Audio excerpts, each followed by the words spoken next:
What's up, Painless Flipping podcast listeners? Before we dive into today's episode, I've got something special for you. Recently, I had the pleasure of joining an amazing podcast, and I wanted to share that conversation with you all. It's a fantastic discussion you won't want to miss. So without further ado, let's jump into that crossover episode and hear what we had to say. Enjoy. Welcome to another episode of A Canadian Investing in the U.S. This week, my guest is Nathan Payne.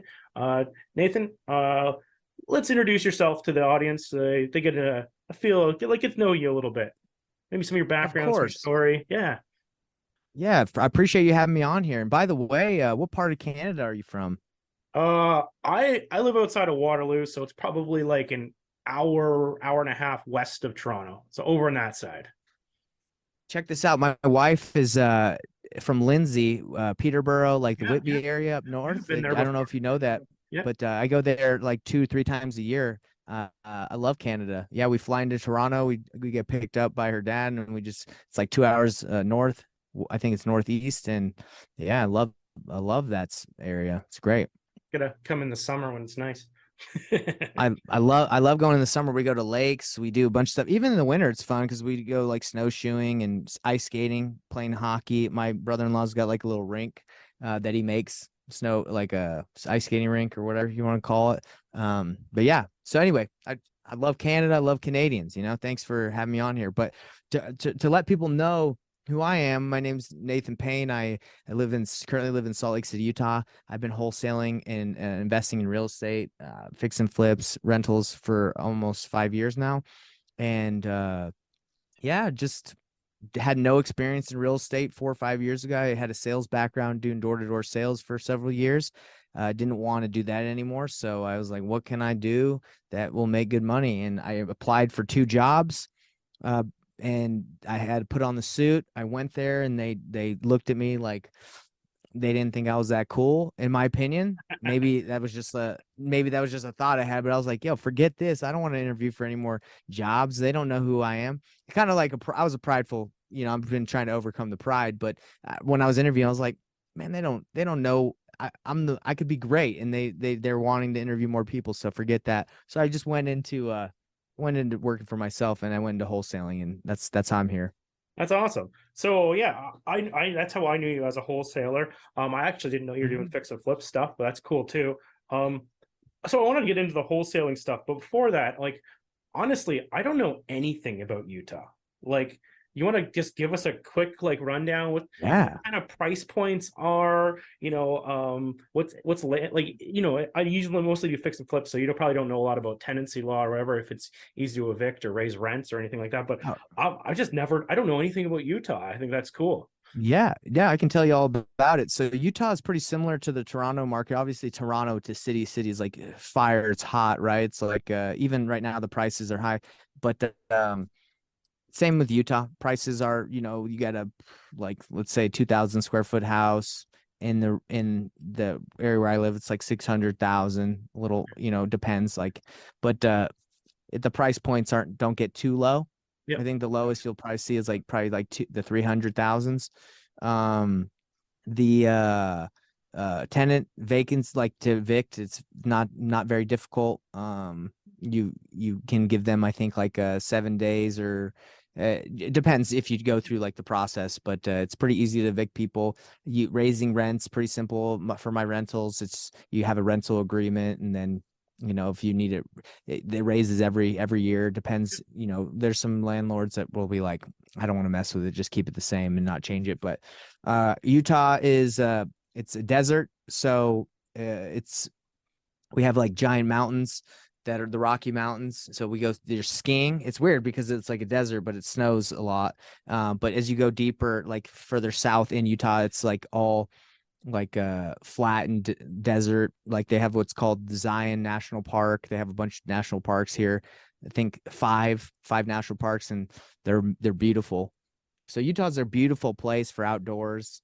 But it's not that much going on. A lot of people don't think it's that exciting of a place. It's not like New York or Atlanta where you got like a bunch of cool stuff to do, or Toronto. But yeah, Utah's great. I love it here. Awesome. That's cool. Yeah, I'm always interested in new markets. I'm like, there's so many places to invest in the US. So back to the wholesaling front, right? And I know you are a coach and you teach how to do wholesaling. So a lot of people who are listening to this podcast, they're Canadians. It's gotten really tough to do it here. And there's a lot of advantages to Mhm. going and doing this in the US, doing wholesaling, doing burrs, fix and flips, whatever, right? Right, right. So maybe let's talk about a little bit, maybe some tips on how the wholesaling works, how you do it, what kind of marketing you kind of push. Like what do you got? How's your sort of system run? So I do things a little differently than they teach like traditionally. So traditionally they'll tell you to go and find a deal. They're like, hey, if you go find a deal, you'll be able to find a buyer. That's traditionally what they say, right? Yeah, They're yeah, like, they do. just yeah. But the problem is location is such an important factor in wholesaling. Like if you find a deal, right? What is a deal? It's not really a deal if no one wants to buy it in that city, right? Or that area. And I found that out the hard way as I went nationwide and I did the virtual thing and I still do it, but I know how to do it better.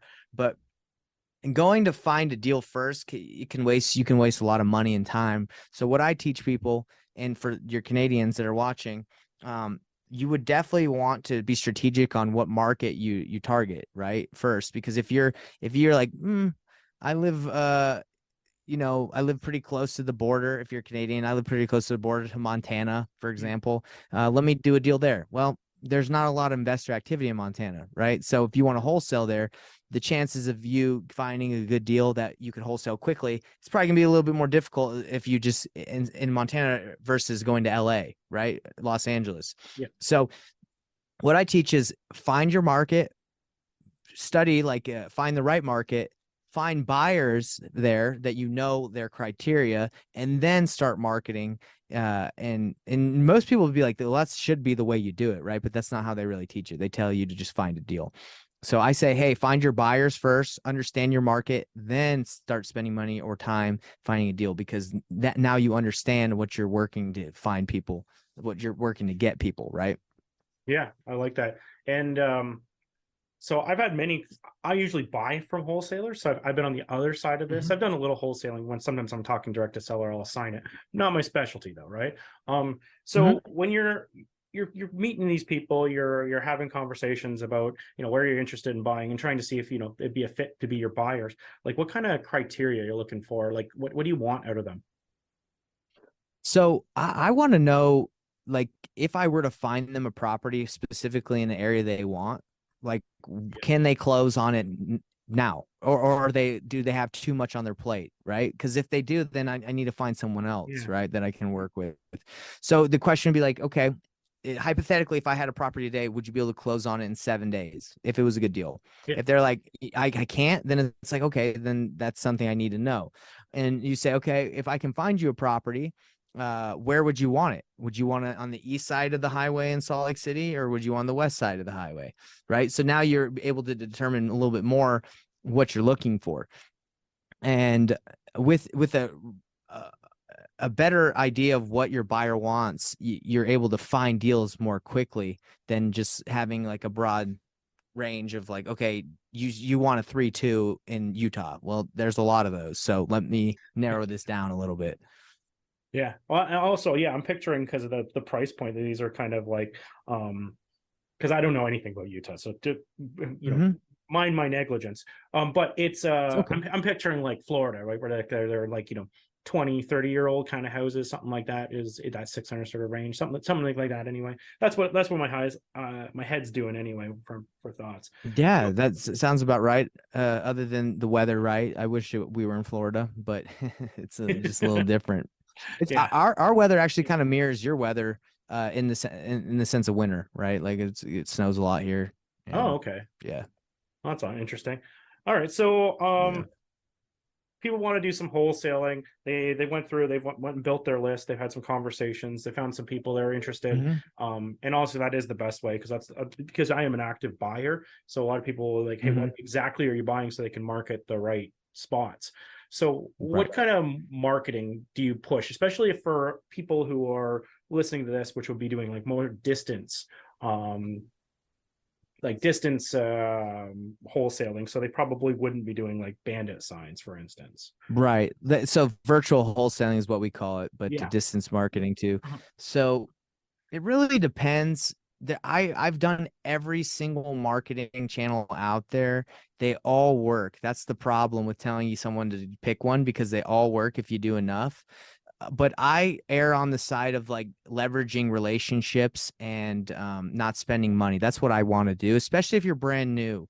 You might struggle with networking because you don't know what to say, but you also, I want to teach you how to do it so you don't have to spend money. Because my first year of wholesaling, I think in the first 6 months, I made like $96,000, right? So that's good money. But I also spent a lot of money on marketing because I didn't know what I was doing. So I was just spending money on mailers. I hired cold calling teams. I was texting. So when you hear that people make a lot of money in wholesaling or can, that's great. But then you got to be like, well, how much did you spend to get those deals? Or how much was your marketing spend? Like, what was your profit?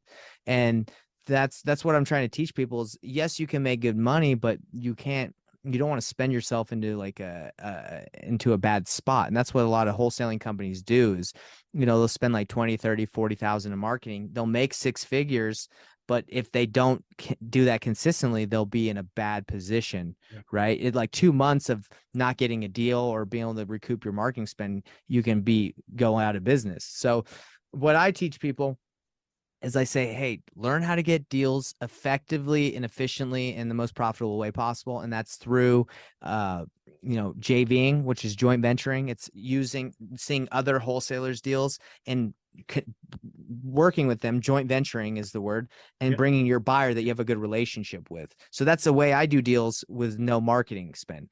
I see deals that come across my email. I see deals on social media. I see deals online, and I say, hey, if I brought a buyer to that deal, would you be open to splitting the wholesale fee or partnering? And they're like, yeah, sure. So with my relationship that I have with my buyer, I can take that wholesaler that's doing it, in my opinion, the wrong way. He doesn't know his buyer. He's just went and found a deal. And I can bring those two together and make money with no money, right? Yeah. And less time. So I JV a lot. I make offers on the MLS a lot. Doesn't require marketing spend. Yeah. What else is there? You can make virtual bandit signs on Facebook groups, neighborhood Facebook groups in the United States. That a lot of these neighborhoods, if you target them specifically, have people that are in neighborhoods, not investors, but like people live in neighborhoods, and you can say, hey, I'm looking to buy a house in this area. Who knows who's selling, or who knows someone that's selling. So I have like about like 5 or 10 different strategies to do deals with little to no spend. So it really That's just awesome. depends which one you want to do. Yeah. The other thing is a lot of people are busy. They have jobs. They may have jobs, right? But people want the easy way out, right? They always want the easy way out. So you mentioned cold callers there. I am assuming, like, when you call them cold callers, I'm assuming you're training someone to do this for you. Am I right there? You can't. You can. I don't. I Oh, use I networked with a company in Egypt. yeah. There's a guy named Daniel. He owns a company called Wazowski's. And this guy, me and him are pretty cool. So I used to have 10 cold callers that I would pay for. It was like $6 an hour per cold caller. When I started investing in the US, I did it by myself and had to go through the growing pains of doing that. GlennSutherland.com/coaching. A 12-week coaching program done 1 hour per week over Zoom from the comfort of your own home. Classes are kept to 5 people to be able to answer everyone's questions. Shortcut the process. Make fewer mistakes. Curriculum available at GlennSutherland.com/coaching. So what I was saying is I had cold callers, but then because the market shifted, I didn't want to pay for the marketing, kind of like how I'm telling you I want to do this for free and be more profitable. Yeah. So I called Wazowski's, and I called Daniel and said, hey, Daniel, if I can close deals that you bring to me, let's do a rev share. If any deals that I make, instead of me just paying you for your service, let's just split the fee that I get. So now for cold calling, I don't pay for my cold callers. Other people would, right? Because they don't have that relationship that I have with Daniel. But I'm telling you guys, through relationships, you can be very profitable in this business if you do it the right way, right? Yeah, no, this is actually the smart way to do it too, right? By building those relationships off the start, You don't have to hire all these people. You don't have to train all these people. You don't necessarily have to do all the same calling for the leads and negotiating the deals. You can leverage other people's deals and be the part that they're missing in their business, right? Which is awesome. Exactly. Yeah. When I first started wholesaling, most people when they get into this, they think they have to do everything on their own. So when I first started, I got a dialer and I called 8 hours a day. Right. I was just going. Yeah, And yeah. that's what most people are taught to do. They're like, okay, go out and grind. But because I've been in this business a while, I know that you can, with relationships, you can leverage other people. You can leverage, other people's willingness to work and find deals. So, but it might take time to get to that point, but I'm just letting you know that's what my business looks like. This just dawned on me too, because you're talking about like doing this in Utah. The price point's a little higher, right? So do you ever Mhm. find it like a little bit more difficult for, because typically when you said a 7-day close, that's typically cash, right? So Right. like, hard money can't usually won't run that fast. So is that a challenge, right? In a more expensive market to find cash buyers that can close those kinds of things in cash? No, not really. Here, it's so normal here. Our hard money lender guys, if it's a deal, even if it's at a high price point, even if it's 1 million, but it's like the ARV is like 3 million. Like Yeah. these guys have access to unlimited funds almost. So I think the fastest we've ever done a deal was in 2 days, where a hard money lender was able to get us the funds and close at title. So yeah, That's it's incredible. it's very possible. It's very easy. Yeah. I work with like a great team. GT title's great. Matt Strong's great. So if we have a deal, we can get it done quick. Yeah, you might have mentioned title companies, right? Are in Utah they pretty tight, pretty friendly with the wholesaling, or do you have to kind of shop around to find a good one? Yeah, I Ever since I got into wholesaling, I got introduced to the right people. So I haven't really had to venture too far off from who I work with to talk to other tile companies and see if they'd be okay working with me. But the ones that I work with, yeah, super easy, super friendly to work with. awesome. Cool. That's a kind of that's I said I was writing down this, but I kind of had for ideas. But I love this. I love because it's you're building a system, you're networking. Those are my favorite parts of real estate. My least favorite parts are getting on the phone and doing cold callers to sellers. And this is a Right. great system to do this. Do you have any tips or anything to anyone who's wanting to get into this? Yeah, I think my tip is, as I coach a lot of newer people, they all think that the more information they have, the easier it will be to take action, but that's not true. Like I've talked to people who have been studying this for like years, and they still barely make the calls, or they still find it difficult to take the actions required because they think like they lack the knowledge. It's not that. It's always hard, even for me, to pick up the Yeah. phone and call somebody. It's not. I know what to say. I know how to say it, but sometimes I don't want to call anybody, right? Or I don't want to text, or I don't want to do any work. I'd rather chill. But so I think people confuse that, right? They're like, oh, I'll feel more comfortable doing this with more time or more knowledge. It never gets comfortable. It always sucks. It always sucks to like Yeah. work. Yeah. So that's my advice to everyone that's probably listening to you or listens to me is it's great to listen to us, right? It's great to get information, but it's the no amount of information is going to make this feel comfortable to take action. I mean, you just got to do it. You got to be consistent, and that's how you make money. Yeah, you get better at it. More you do it, better you get at it. First time is never going to be Exactly. perfect. Yeah. Hmm. Anyway, Nathan, let's talk about your business. You have Yeah. yeah, So I have investorthrive.com. That is my business. What I teach is called painless wholesaling. It's it's not painful, it's painless way to wholesale. yeah, And that's what I do. I take people that are brand new in the industry and I show them the most efficient, effective way to get started in real estate. And I believe that's through wholesaling because it requires no capital, requires just time and energy and effort. So that's the best way I believe to get started. And that's what investorthrive.com is. You can schedule a call with me. We can chat about it. It is a paid mentorship. If you want my time, you got to pay for it. But if you don't have money and you're broke, it's completely fine. You can go to my website and I give you what's called the Painless And I think it's called the Wholesaling Noob Starter Pack. So if you're a noob, it's okay. I was a noob. I started with $0 too. I had no money. So I want to give back to people who are in that situation as well. I give you a starter pack that gives you scripts, a free course, my podcast so you can listen. My YouTube channel has free training, a Facebook group, a community that you need help, literally everything you need, contracts, scripts for free. So you can take action. And then you're eventually going to need someone like me or someone else to kind of guide you, because there are things that happen, right? You're going to have maybe a seller that has a lien on the property or a judgment. You're like, I don't know what to do with that. So that's kind of why mentorships are helpful, because you can have someone that has experience kind of help you out through the process. So that's what Investors Drive is. That's my company. That's what I do. And I wholesale on the side too. So I like my main job, my full-time job is coaching. Part-time I wholesale, and it's pretty cool because part-time I make great money just wholesaling and doing this stuff on the side.